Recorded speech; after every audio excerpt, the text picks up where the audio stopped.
You guys are such stalkers. Such stalkers right now. All right, enough goofing around.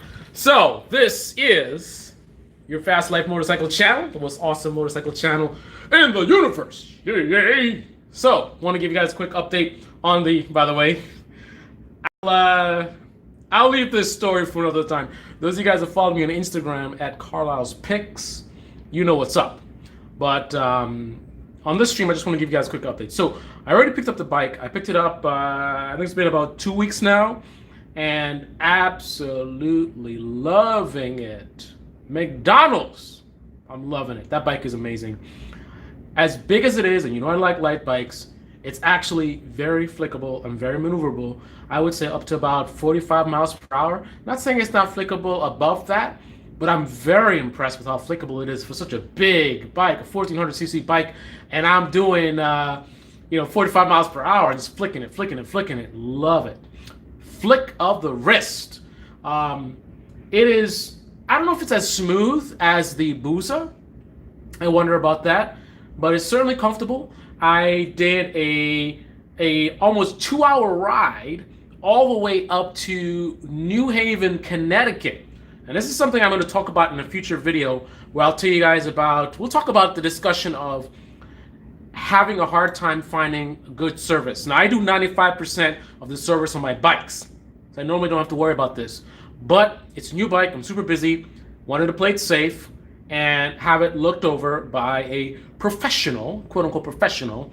And it's tough finding a good place that I feel comfortable with. Most places that I've ever went to, and I hardly ever do this, it's always a problem. I get the bike back, they didn't put the wheels back on properly. I go down the block and then something is messed up.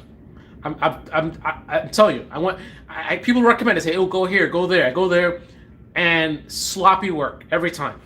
Now, with that being said, so in the New York City area, one of the popular places is the Motorcycle Mall.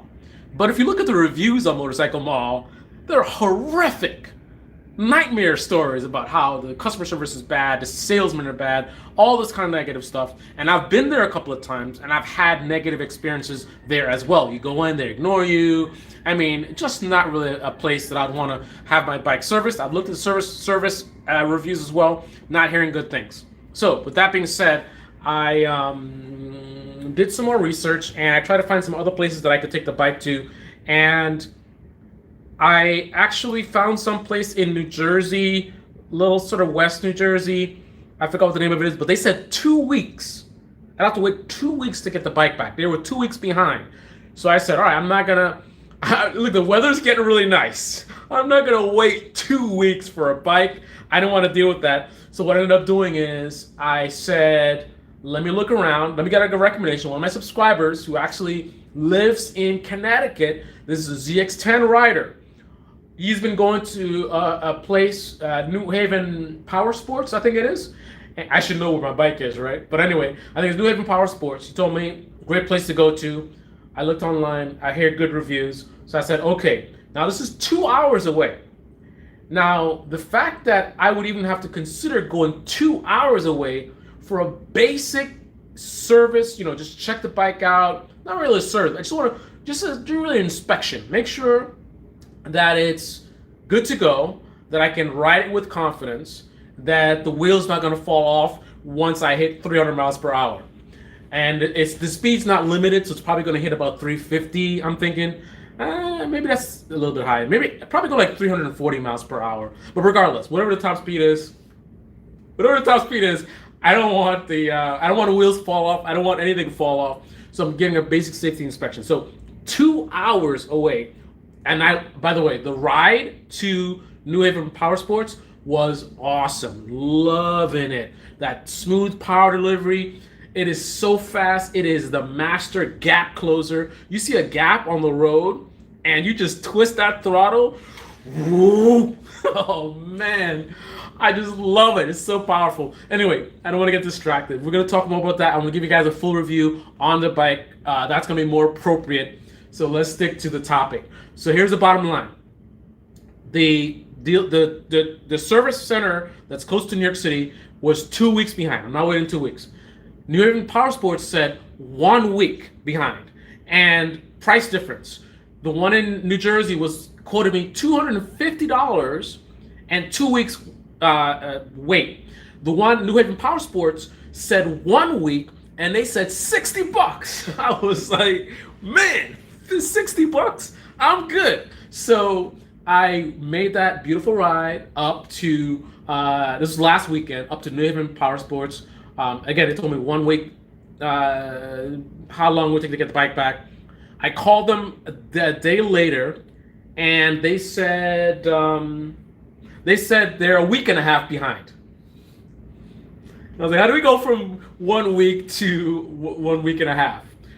Anyway, so then I tell him it's just a basic safety inspection. So he's like, all right, I'm gonna move your bike up in alignment because that shouldn't take long. It's like half an hour's work or something, right? I call back in a couple of days, and they're still talking about this week and a half. Here's the bottom line: they're 2 hours away, so that means I can only go there on the weekends because I'm working, right?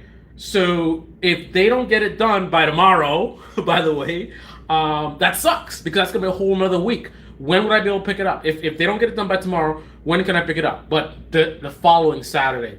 So that means I went 2 hours north to this recommended place to avoid $250 and 2 weeks wait time to end up waiting 2 weeks anyway. But it's cheaper. Well, like the money matters to me, right? So I don't know. I mean, I might get surprised and they say, hey, it's done, and I get a call tomorrow. But it's Friday night at this point. So if they haven't contacted me yet, then I'm thinking that I'm not getting my bike tomorrow. So I'll keep you guys posted. I'm going to obviously call them tomorrow, and I'll let you know what the dealio is, and probably talk a little bit more about the bike. Hey, what's up, Ariel R? I hope this wasn't too bad with my shaky hand. It's been a long day. So I'm gonna wrap this up. I just want to give you guys a quick update. Zx14r. I've ridden it probably 4 times, maybe. I'm actually glad that, in a way, that there was a delay in getting the bike, and now it's in the shop because I'm super busy, and I love it so much. I would probably ride it way too much because every day when I went home, when I had it at home, I would look at it, and I'm so tempted. As soon as I come home and I see it, I just want to go for a ride. But I'm super busy, so it's just not practical because, first of all, the minute I get on that thing after work, it's going to be an hours long thing, and then by the time I come back home, it's like bedtime. So it's probably for the best that it wasn't here because, can you say addiction? Park? What is your name? Park? Pakik? I'm not sure I pronounced your name properly. Love it. Love it. But anyway, wait for the review so I can give you guys the full rundown. But the short version is I am absolutely loving it. Flickable, powerful, smooth. It's that Booza experience, but better because the brakes are so powerful, much better than the Booza. And then it's a Zx14r. It's faster, more powerful. It's everything that the Booza should or would have been if it wasn't abandoned by Suzuki, unfortunately. And you know, going from a Booza to Zx14r at this point, it's a the idea of going back to the Booza is questionable, to say the least.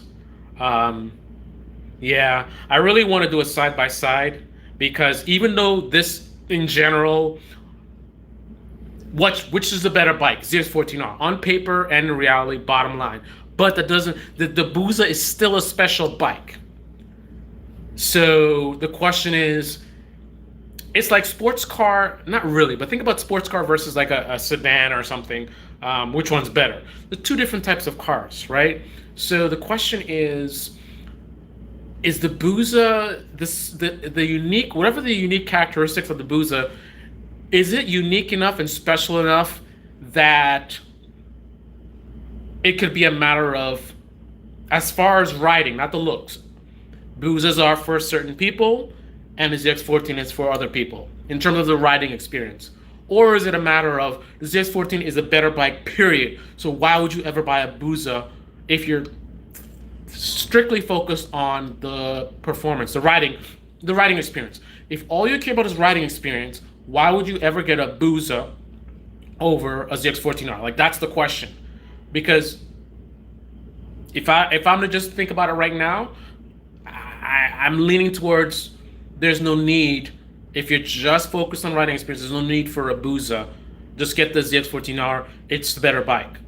But again, there may be some unique characteristics that for some people, it's like, yeah, these are two great bikes, but I like the Booza better because of ergonomics or because of this, because of that. So I'll try to give you guys feedback on that in the future. But right now I'm on the fence in terms of does the ZX14R make the Booza pointless? All right, guys. Well, unless you have one, because the Booza's a great bike. If you already have a Booza and you're loving it, great. But if you're in the market for a hypersport bike, is there any point at looking at a Booza in 2019? That is the question. All right, guys. I'm going to look at some questions real quick, and then I'm going to get out of here. It is late. The bike feels. For me, the 14R is the mother of all cowies. All right. What happened to the ZX14R from GA? That is the bike we're talking about. It's the bike in the thumbnail, assuming that YouTube didn't screw me over and not display the thumbnail. You know, YouTube likes to do what YouTube does. All right, guys. Super late, very, very long day. And I'll leave this story. I'll leave this story for another time. And yes, I did my 2-hour ride like this. Whoo! This is your Fast Life Motorcycle channel, most awesome motorcycle channel in the universe. Yay, yay! Boom! Peace. Shiny side up. Everybody be safe. Enjoy.